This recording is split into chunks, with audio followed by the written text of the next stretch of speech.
uma boa reflexão hoje, né? Nossos jovens, aí constatado por pesquisa, avalizado por aqueles que têm uma vivência prática junto aos jovens. Nossos jovens, quando chegam na universidade, eles se afastam de Cristo. Por que isso está acontecendo? Onde é que está o furo dessa questão? Como mudar essa história? Como virar esse jogo? E em vez de ter os nossos jovens apostatando da fé, que eles possam ter a sua fé fortalecida. Aí, o conhecimento é antagônico à questão da fé. Quando a gente começa a entender a realidade, conhecer a história, conhecer a ciência, filosofia, sociologia, etc., isso acaba nos afastando de Deus porque gera uma clareza de informações e a gente percebe que essa história de Deus é meio fraquinha. É claro que não.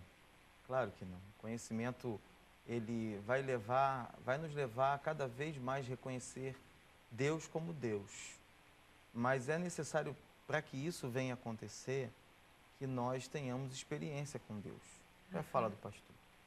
Porque se a gente não tiver experiência com Deus, se nós não soubermos quem é Deus para nós ficamos vulneráveis. Há várias afirmações que vão negar Deus. Há filósofos que negam a existência de Deus.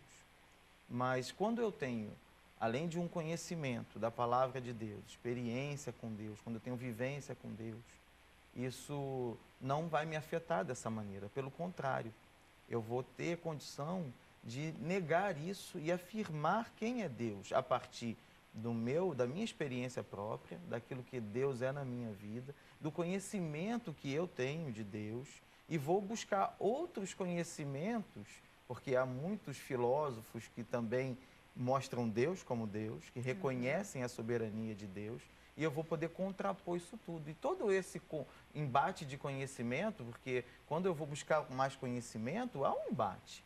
A reflexão, ela me leva a um questionamento e a um momento de tensão. Essa tensão, se eu tenho experiência com Deus, ela vai fazer com que a minha fé, ela se solidifique, ela se fortaleça.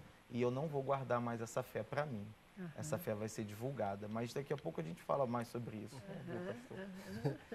Celeste, o menino me procura no gabinete com 17 anos, recém-ingressado na universidade. E ele me diz, perdi a fé, não acredito mais em Deus. E eu disse, por quê? Ele disse, estou lendo Nietzsche, estou lendo Marx.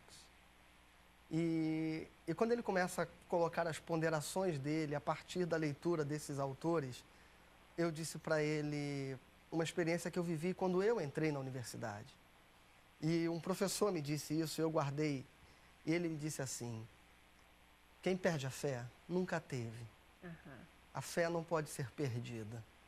Portanto, não tenham medo de aprofundar o pensamento, a reflexão e de buscar conhecimento.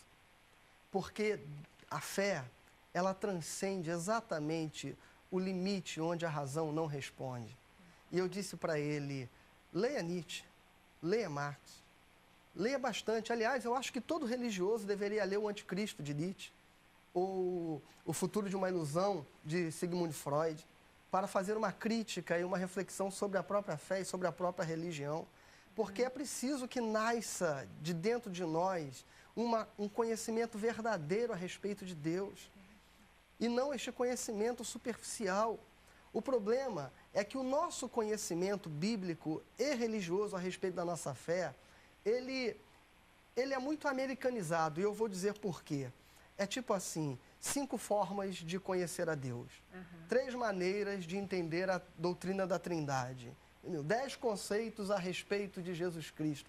É sempre assim, são receitas muito prontas que vão impedindo que a gente reflita e aprofunde o conhecimento. O conhecimento deve ser aprofundado. O que é importante que o jovem entenda na universidade é que esses autores, esses pensadores, esses filósofos, apesar de dizerem o que dizem, apesar de Nietzsche dizer Deus morreu, há uma coisa que Nietzsche não consegue responder. De onde vem a aflição e a angústia, a perturbação emocional da sua existência que ele carrega até a sua morte?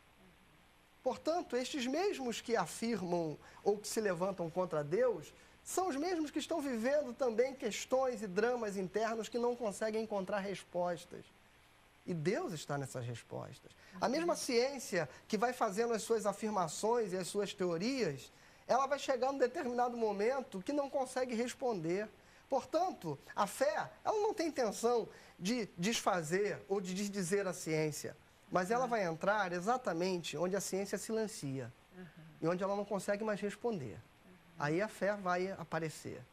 É interessante porque a gente percebe que quando Jesus esteve aqui na Terra, né, no período que ele estava aqui, os sábios, os estudiosos, o tempo todo buscavam puxar o tapete dele exatamente com essa história, né, trazendo a informação, né, ou a ciência, etc., para confrontá-lo com as coisas que ele dizia e poder, de repente, fazer ele escorregar, né?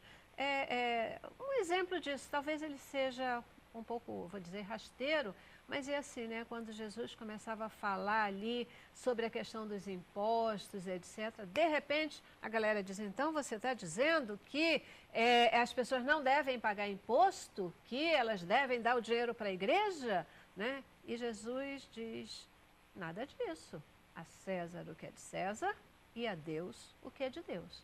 Mas a gente só consegue fazer esse tipo de separação, de dar a César o que é de César, a ciência o que é da ciência, ao mundo o que é do mundo e a Deus o que é de Deus, se a gente conseguir ter o conhecimento do que é a palavra de Deus, se a gente conseguir ter conhecimento, conteúdo mesmo de tudo e ter também a visão espiritual, né? O que está faltando nas nossas igrejas, nas nossas famílias, para dar essa consistência, essa percepção de que os jovens estão se afastando, de que precisa-se ter um ensinamento bíblico de maior qualidade. Se ela é perceptível, o que a gente pode fazer para virar esse jogo? Eu entendo assim, você trouxe uma palavra muito abençoada, né? Dai a César o que é de César e dai a Deus o que é de Deus. E o que é de Deus? Porque quando Jesus fala essa palavra, né, ele manda olhar lá na moeda, e quem é que está lá na moeda? É César, né? Então, a moeda não tem a imagem de César, então entrega o que é dele para ele. Agora, onde é que está, o que é de Deus para que eu venha dar a Deus? Onde é que está a imagem de Deus, assim como a imagem de César estava naquela moeda? A imagem de Deus está em nós. Nós somos imagem de Deus. Deus nos fez a sua imagem e semelhança. Então precisamos nos entregar a Deus. Eu acho que o que está faltando de verdade é isso. É nos entregarmos a Deus por completo. É termos uma fé viva, verdadeira. E não uma fé que só está dentro da igreja. Dentro da igreja eu tenho fé, eu sou cristão, eu sou crente. Mas quando eu saio eu já não sou mais. E aí eu já não... as minhas atitudes, as minhas palavras serão diferentes. Falta convicção, falta decisão. Eu conheço jovens que têm essa decisão. Jovens que são convictos da sua fé, que têm certeza do que são, conhecem a palavra, leem, mas vivem. Que não adianta só conhecer, não adianta só saber. Como eu falei no início, a gente pega uma escola dominical em que há até um conhecimento sendo transmitido, está falando da Bíblia, está ensinando as parábolas de Jesus, está falando dos milagres de Jesus, mas como é que eu coloco isso tudo em prática? Na hora que eu estou na minha vida, na minha escola, na minha faculdade, no meio dos meus amigos, é hora de exercer isso. Então eu vejo que falta esse link. O que falta é essa compreensão de que não é só o conhecimento, não basta saber, tem que viver. É poder aplicar a palavra de Deus no dia a dia, na vida da gente. No momento da universidade, os nossos jovens, eles com certeza são provados, né, na sua fé. Vocês já falaram isso. É o momento que ele se confronta com um monte de coisa e ele é provado na sua fé. E aí ele tem que poder ou traduzir no seu comportamento aquilo que ele conhece da palavra de Deus e saber por que fazer ou não fazer, discutir ou não discutir, né? E com isso ele vai saber não cair nas armadilhas, ele vai saber se defender, ele vai saber responder, né? Sem medo, sem ficar acuado efetivamente, né? Mas eu volto à pergunta, como transformar essa realidade? Quem é responsável por essa formação do jovem? Onde que a gente pode mexer e poder mudar esse jogo? Porque, afinal de contas, é melhor orientar os nossos jovens a não irem para a universidade? Será? Em hipótese alguma. Em hipótese nem alguma. Pensar, né? Nem pensar nisso. A minha colocação é meramente provocativa. Nem pensar nisso. Porque, Celeste, você fala da a César o que é de César e a Deus o que é de Deus. E eu acho que esse é o ponto. O problema é que está na maneira como nós temos ensinado a Bíblia em nossas igrejas. A Bíblia, ela é um livro onde o seu olhar é uma perspectiva de fé.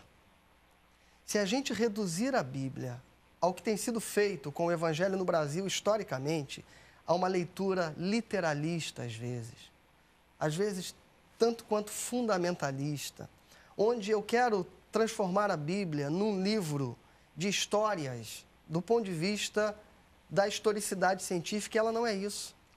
A Bíblia não é um livro que fala de ciência do ponto de vista da epistemologia científica, acadêmica ou experimental. A Bíblia é um livro de fé. O problema é que a gente quer olhar os textos e tentar ser literal quanto a eles. E aí a gente fica achando que ela é apenas um livro de histórias. E quando a criança chega na sua adolescência, na sua juventude e vai para a universidade, ela vai ser confrontada naquelas histórias que ela ouviu na sua infância, Adão e Eva, o dilúvio, e por aí vai. E se esses ensinos foram dados apenas como historinhas, porque é isso que parece que a gente faz com a Bíblia, sem que ele tenha um sentido, sem que ele tenha uma profundidade, sem que ele tenha um saber. Lutero, o reformador, dizia, se alguém ler a Bíblia e nela não encontra com Cristo, então leu apenas um livro, não leu a palavra de Deus. E esse é o problema. A gente tem olhado para a Bíblia como se fosse a moeda com o rosto de César, procurando nela ciência, procurando nela razão, procurando nela apenas histórias. Quando a gente deveria ir à Bíblia para nela encontrar a revelação de Deus.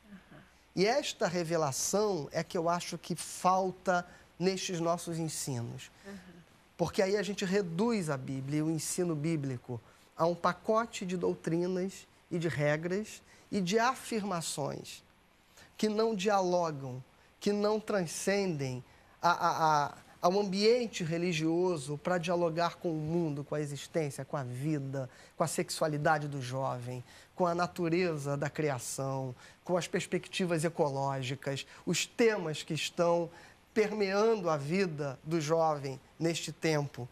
E aí ele não vai conseguir responder, como o pastor disse, não porque ele não conhece a Bíblia, mas porque, na verdade, ele conhece apenas um livro de história. Ele não entendeu o que leu. Ele não entendeu. Ele não conhece efetivamente a essência da Bíblia e a proposta do Evangelho de Cristo. E ele não consegue fazer esta aplicação.